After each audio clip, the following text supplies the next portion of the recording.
Right, good day, everyone. Thank you for joining us. Good to see so many of you here today. My name is Johanna. I'm from the UN Innovation Network. And those of you who are joining us a little bit more regularly or following innovation in the UN, you will know that data is such a big priority for the Secretary General. Last year, the SG launched a data strategy, which is called Action by Everyone Everywhere. And the Secretary General recognizes that the data the UN holds is a tremendous asset that we need to leverage more and leverage better to inform the way the UN works and also to measure the impact of our work, very important.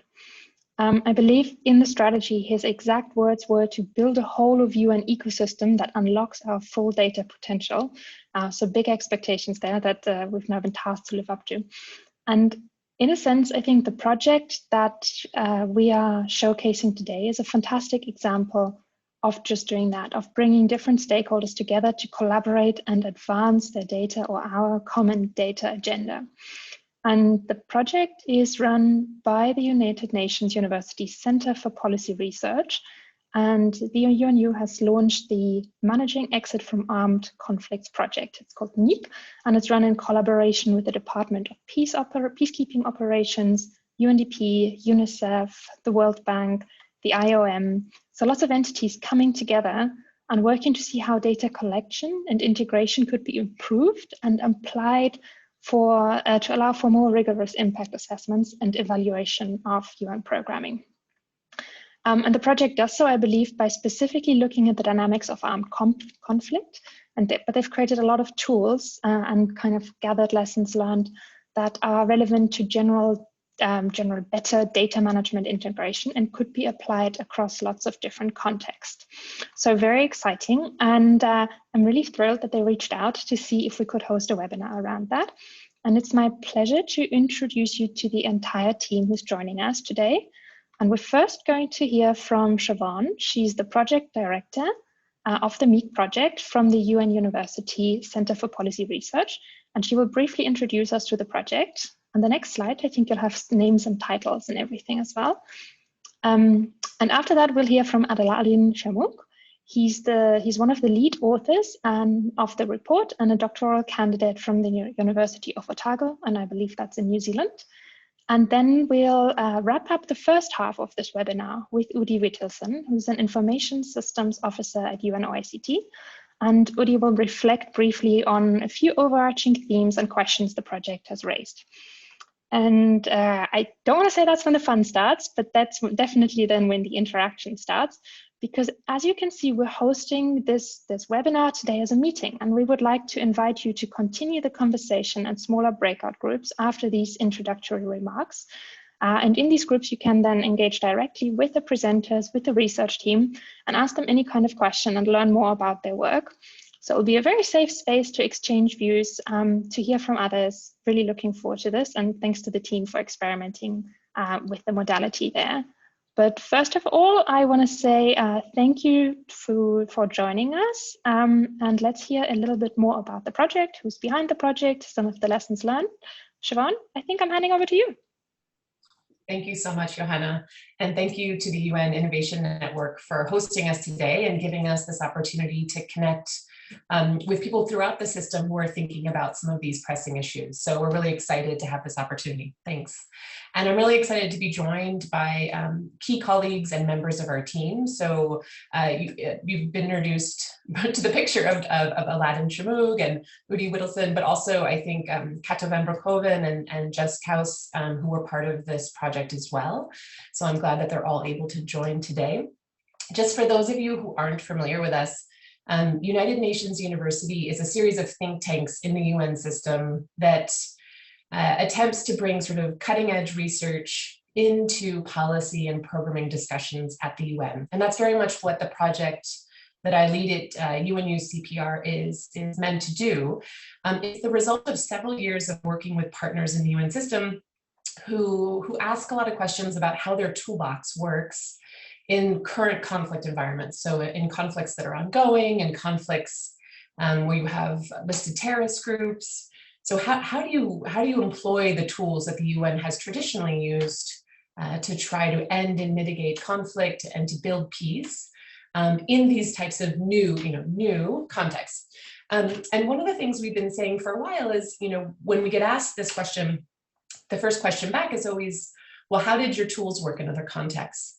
And in reality, the answer is almost always, we don't know with great confidence. We haven't really had the ability to assess them in a really robust way.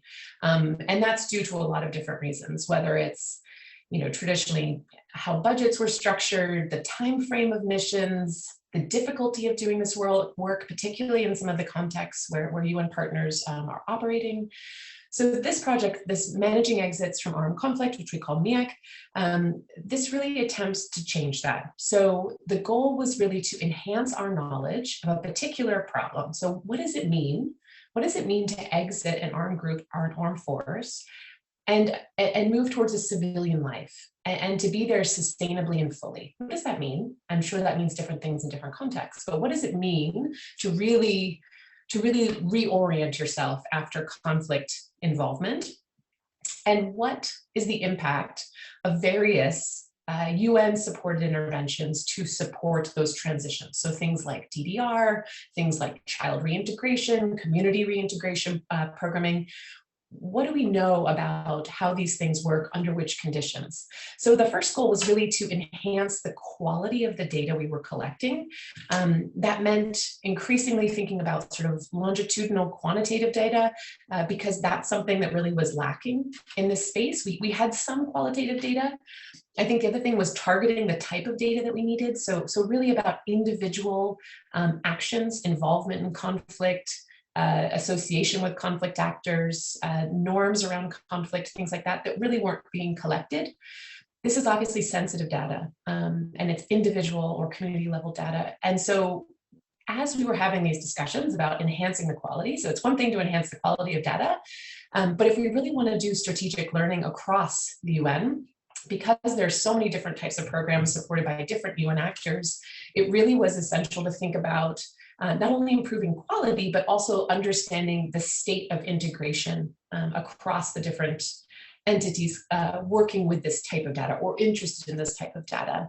And for that, we initially in this project, in a very early sort of proposal, we had this idea of building a bespoke data hub that would pull this data across all these entities, and very quickly realized we were getting ahead of ourselves, and that clearly there are technical challenges to doing this, but there are technical solutions if you wanted to move in this direction. What we really realized is that we didn't fully understand the landscape across the UN of all the different systems were being used, all the different policies and guidance, the cultures in different parts of the UN about data integration. We didn't fully understand that. And we really didn't fully understand some of the non-technical barriers to potentially this type of hub approach. And so we were really excited to work with Aladdin, who has a really interesting background, both the technical, but also the field experience with UN entities of doing this work on the ground, of trying to integrate data across disparate collection streams across organizations in sort of high intensity environments. So we were really excited for him to help us, and he led this process for several months to really do a landscape of what is there in the UN in the conflict exit space, which is kind of broad. In the UN, what kind of platforms are there? How are they used? What are the cultures around how they're used? Who can engage with them, and how are they built? What are they designed for? So he did this landscape for us, and an enormous amount of engagement across the system to really understand where there were challenges to furthering integration and where there were opportunities. And so he's going to explain that to you in just a moment. But it led to this policy memo that's been shared with all of you, which I think lays out quite clearly sort of what the status quo is in the UN, raises some questions about whether that's optimal for the work that we're doing, but more broadly for various parts of the UN and the work that's being done, and raises some questions about how we could maybe move to a different state, how we could try to achieve the goals laid out in the SG's data strategy and become that data-driven organization that has been laid out as the future of this organization. So at this point, I'm going to stop. Thank you so much for the opportunity to just give you that little bit of context. And I'll turn it over to Aladdin to kind of delve into some of the work that we did and his analysis of kind of where we are and where we possibly could go. So thank you. Aladdin, over to you. Thanks, Shaban. Thank you so much. Thank you, everyone. Yeah, I would like to start my presentation by just quickly go through what Shaban said and what we have done in the past, and quickly come back to this presentation. The story starts a long time ago, and it's not new. The data integration in the UN system, this is something that we didn't invent, but we think that we are in a position where we need to work on this area where nobody has touched before, the area of transition from conflict to recovery and development. This area is rarely explored in the past. So the data integration in this field also, it's new and not being dealt with in the past. The problem is that we have many platforms in working on different topics in this area. The integration between this platform is really limited. If you can move to the next slide, Keita. So in data integration in general in the UN, we have several issues that hinder or sometimes reduce the efficiency of the efforts that are done there. Some of them is the data focus. For example, when we have different data focuses and such as timeframes and mandates, that will not help in data integration.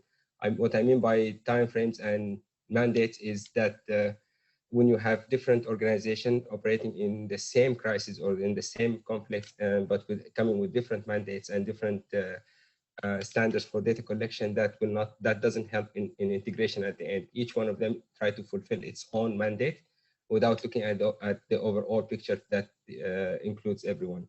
Data management tools also are different. We cannot, and many attempts have been done in the past to integrate and to have common data management platform, but all these efforts were not successful. And this is why we need to think out of the box all the time in these projects to find a solution that we can use in data integration. Okay, as of today, we have 5 main platforms that works in data collection, mainly in primary data collection from similar context that we are working on. The first one is DREAM, which is managed and developed and managed by UNDP. The second one is ICRS, which is IOM platform, then Primero, UNICEF, and SAGE and CPAS. Both of them are DPKO. The first platform, the DREAM, is data. It works on registering. The aim of this platform is to register competent or ex-competent transitional payments and benefits, monitoring the distribution of small arms and light weapons, and reintegration through training and work project for those who were involved in conflicts in the past. The second platform, ICRS, is integration service for clients receiving reintegration assistance. That includes registration, profiling, and counseling. Primero is UNICEF platform that focus on case management, family tracing, and incidents monitoring capabilities. It's mainly, the main partner for UNICEF in this platform is UNFPA, and both of them are working on this family reintegration and children cases, etc., etc. And then we have SAGE, which is a platform that DPKO used to record incidents, security incidents, events, and activities. And then there's the last one, which is CPAS. This one is the least, it's mainly internal platform, but also because it's works with the missions. So it's widespread across the globe, but it's mainly for the peacekeeping missions, in which they integrate plans and assess the impact of performance of the peacekeeping missions. This is what we have as of today, and this is where we start from, trying to integrate and trying to look at this platform and how they work and how can we integrate this platform with other platforms in future. The ownership of these platforms is actually, we have two issues here. We have the platform themselves, the containers, and we have the contents, which is the data inside this platform.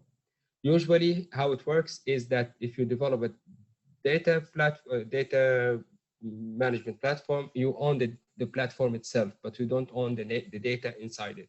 So if I have a platform like Dream, for example, in case of Dream, UNDP as a developer owns the platform, but the data inside the platform is owned by the parties who fill this data inside the platform. And this is the case. This is the case in most of the data platform that we have in this context. Next.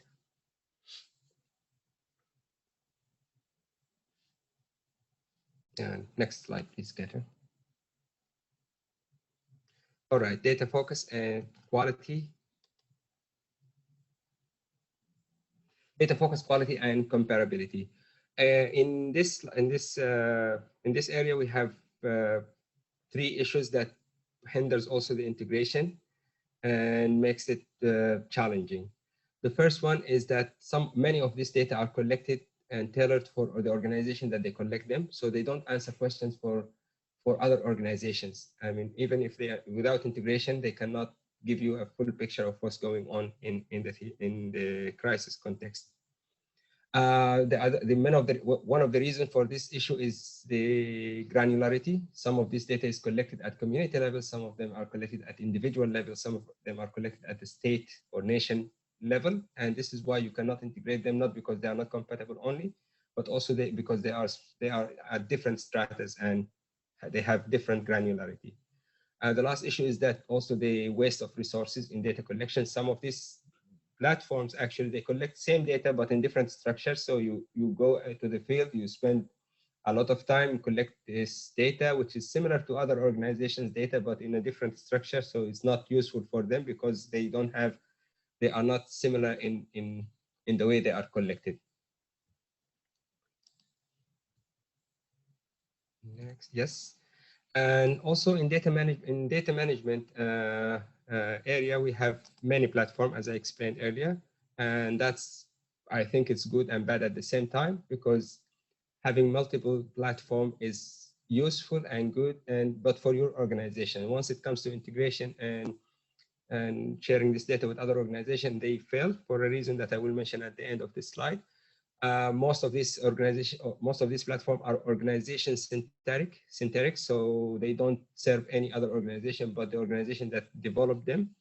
And also, most of these platforms are open for partners only. So if you are not a partner in a project or a partner in the context with this organization who developed this platform, you cannot benefit from that. For example, if you come from academia, from outside, and try to access or get information, it's really hard because most of these platforms are designed only for the organization that developed them and partners of this organization. And also, none of these platforms give you a comprehensive view or full picture of what's going on. Some of them are focusing on, for example, on reintegration. Some of them are focusing on registration of ex-competence. So you cannot get the full picture by looking at each one of them. Without integration, this process is really hard. The reason for this is that collecting data, collecting state-of-the-art, developing state-of-the-art platform and collecting excellent data could be part of your mandate. But integrating this data with other organization data, it's mandate of no one. And this is exactly the problem that we are facing today, that this mandate of integration, of data integration, is a mandate of no one. Next slide, please. So this is a continuation of what I started already, that this data is rarely integrated and rarely designed to be integrated. And in many cases, they are not comparable, again, for the similar reasons that they are collected in different structures and using different technologies. And most of the time, integration take place as an ad hoc initiative between organizations in the field, and that involves a lot of human intervention, which is not necessarily important, not necessarily important, because many of the technologies that we have today can do this process and can make this process easier and faster, but we don't have this will behind integration and reintegration of the data, integration of data, and this is why we don't have a comprehensive platform that can help us in getting all this data in one place. Next. Okay, lack of integration. It can be difficult because lack of integration of robust data can make it difficult to for 4 reasons. The number one is it will generate a lot of waste. So if without integration, we will have a lot of waste. By waste I mean waste of resources, time, and data itself. So it's through integration you will avoid this kind of waste, unnecessary waste, and save resources for organization which are most needed, especially in the cases of conflicts and exit of conflicts, because resources are scarce and mostly devoted to the main activities in this field. It makes learning from other organizations difficult and makes each organization follow its own path and reinventing its own wheel and trying to do things that done hundreds of times before them, but because of lack of integration, you cannot get into those lessons learned and knowledge management that could be done through proper integration. This process can also take advantage of technology and services, available technology and services, which is rarely happen.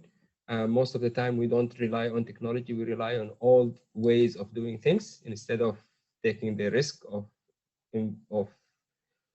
introducing new technologies and services that nobody did or used before. Many of people have this risk aversion in their organization and they follow that path.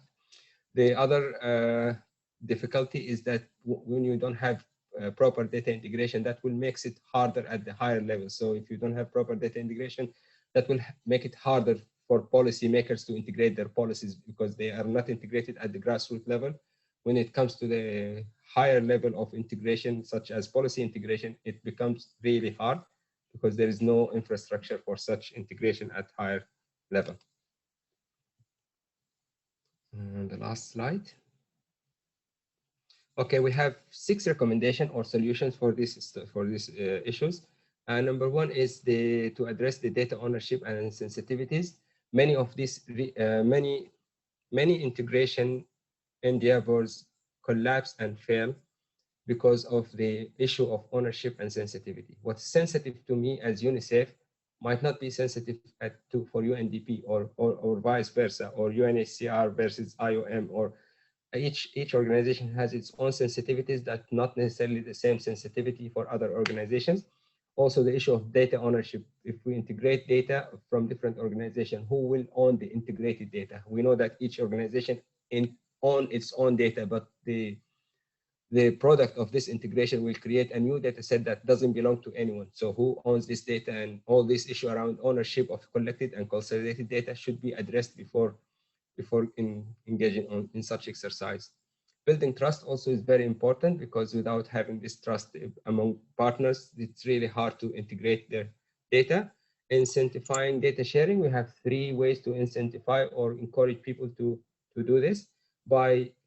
Number one is by praising those who integrate data or share their data, letting everyone knows that these are the data, these are the organizations that integrate data with others, and just keep this in,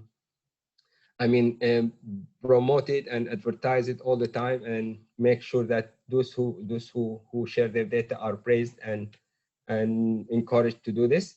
And also promoting data sharing by showing people the results of data sharing. So if you have a piece of data and I have a piece of data and another person have a 3rd piece of data, when we integrate them, we will create a 4th piece of data that none of us has before or has access to.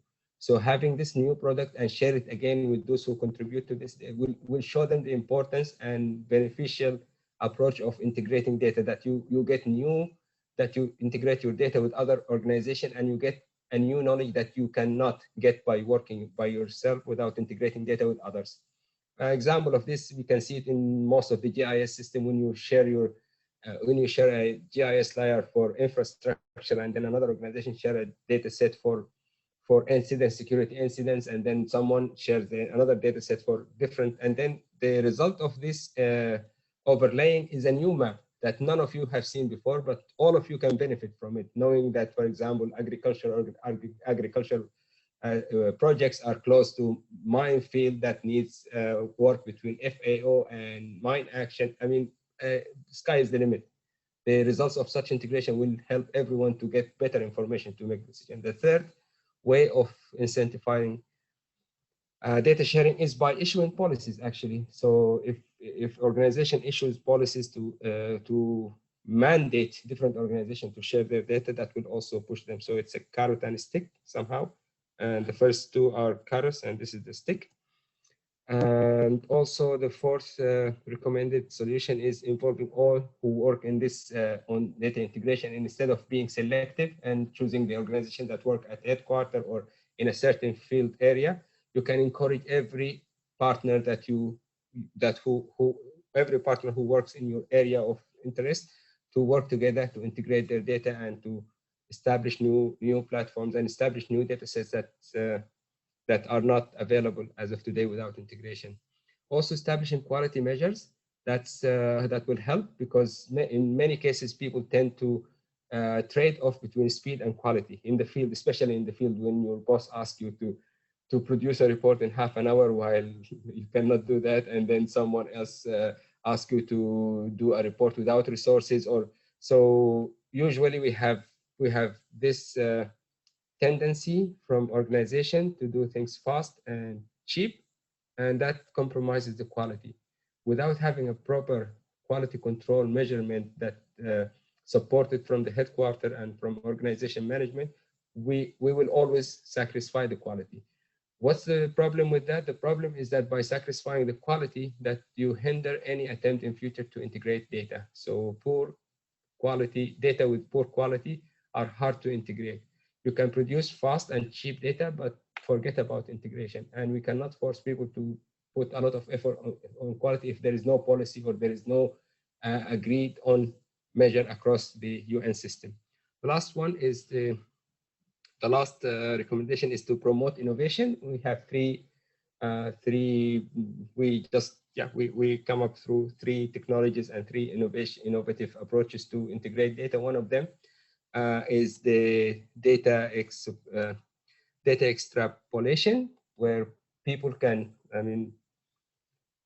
statistically, not statistically, but usually history repeats itself, and that is statistically proven that when you have any case in the past that you collect data for, that will help you to understand the future in a better way.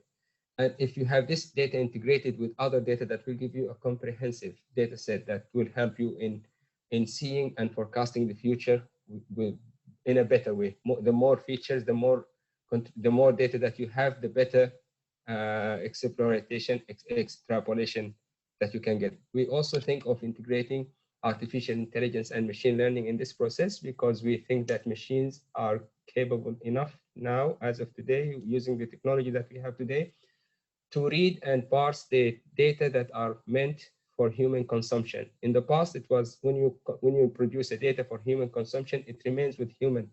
But machine learning today helps us actually to take this process of perception from human domain to machine domain, and that will speed up the process and help us also in integrating data in a lower cost, because using machine to go through hundreds of thousands of documents, read them, classify them, and integrate them, that's way cheaper than having human doing this process, cheaper and faster.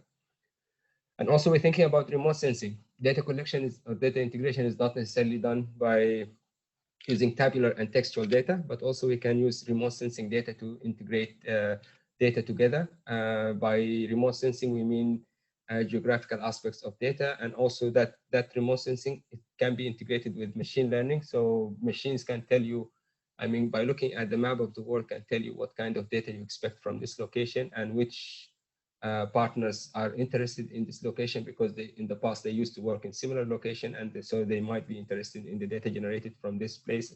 And by integrating these three technologies, we can make the data integration cheaper, faster, and more reasonable. Thank you so much. That's the end of it for me. Thank you, Aladdin. Lots of really good insights and lessons learned. And I believe we're handing over to Uri for quick remarks before we go into discussion mode. Thank you, Johanna, and thank you for organizing and hosting this online event, and also to the UNU team, Siobhan, Kato, and Aladdin, for having me on this project. Kind of a brief background on where I'm coming from. I'm OICT. We deal with various projects throughout the UN system, and a lot of them involve data integration, and data consolidation, and even data generation. Some of our projects, highlight all sorts of new technologies, frontier technologies such as blockchain and disconnected databases. Just to augment on what you just heard from Aladdin, which was very well expressed, is that these projects are increasingly more and more difficult to achieve, not because of the technology so much, although that's a separate challenge, which I'll discuss in a bit, but that, as Aladdin mentioned, there is no overarching policy in place. There's no overarching guidance, if you will, in place on where organizations, entities, even governments can and should share their information. And this brings me to the Secretary General's data strategy, which I don't know if all of you have heard of, is kind of a pivotal attempt by the organization to change how we've been doing business. And basically how we've been doing business is, as the UN system, we haven't changed much over the course of our history.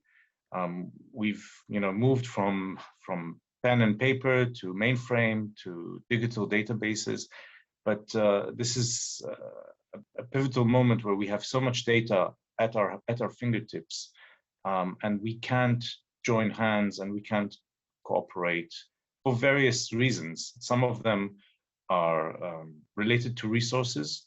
Most offices just don't have the funds for this activity. It's not in their mandate, as was mentioned. There's no policy making them do it, right? So this is a huge challenge, and this is where a project like MEAC is so pivotal, where it brings together a few organizations with, I would say, mutual goals and outcomes from such a project, and it helps lay the groundwork, if you will, for an effective and successful project, and as potentially a lessons learned for other projects in this area. So this is where I want to kind of discuss the importance of MEAC, because it forces all the entities to share the data in a structured fashion and deliberate fashion. And there'll be a lot of challenges and pain points, to name a few. Some of them highlight, standards and platforms. So if one organization could be working on a totally different databases, and I don't know if those of you on the call are aware, there are over 150 mainstream database platforms, and that's an extraordinary amount. Some of them are derivative of each other. But when an organization hires people, they hire people with specific skill sets for those databases. So you can imagine the challenge of integrating different databases. And then there is the amount of data that's stored in them. How do you transfer them? We all know, we all have been talking about big data for many years now, but there's a big cost for big data. And what is the cost implications of this? So I'm raising all these questions because it's not a simple thing. And what the SG's data strategy aims in achieving is that we look at the solutions to the systems coming out from or emanating from real world problems that need to be solved, rather than coming from a baseline where we kind of force everyone to share our data, without any outcomes that are seen or can be envisaged. Another aspect of this, and kind of I'm negating myself, if you will, is the issue For example, that I don't know if you recall, a few years ago, Uber decided to roll out all of their data. Right, they did billions and billions of trips for city planners, policymakers, data enthusiasts, etc. This kind of was a pivotal moment in the industry, in the IT industry, where a company said, you know, we don't have use beyond what we're using this data. This data might have value to other people throughout the world, and it does. And let's put it out there. And this is kind of where the data strategy, I think, of the Secretary General tries at that. And I think from a standpoint that we are in the organization, it's kind of incumbent upon us, if you will, to change the way we think about data, to make it available if we have no use for it internally. And of course, there's issue of privacy and data redundancy. How long do we store it? And this is all the things that, you know, we need to take into consideration. But taking it on from problem-oriented approach and solving the imminent problem is definitely the way to go. And I'm sure the outcomes later on, the policies and so forth, will follow suit. This is just food for thought for all of you on this call. And I'm sure we'll be discussing this in our breakout sessions, and all of these topics won't be solved in the near future, but we can definitely start. Thank you. Thank you very much, Udi. That's great. And as you mentioned, we would now like to move this webinar into, or this meeting into a bit of a smaller conversation format. So you see on the top row here, the colleagues you've already heard from. I'd also like to welcome Kato and Jessica, who are also part of the research team who was writing the report. And the colleagues have kindly agreed to move into breakout group format for more intimate conversation. On the next slide, you will see how that will actually work. You can see we have 2 rooms planned for you. It might be, yeah, but might increase that to 4. And the first one is looking at technical options for advancing data integration. And the second one will look at political and organizational barriers for advancing data integration at the UN. There is a feature on Zoom nowadays that lets you choose your own breakout group. So we will just open the rooms and you can decide which topic is of more interest to you. If you are using it on an iPad or so, click on the bottom of your screen and it will pop up. So experimenting this, we'll leave the groups open for 15 minutes. Pick whichever topic is of more interest to you, and you will meet one of the team members in there to hopefully have a fruitful discussion. So opening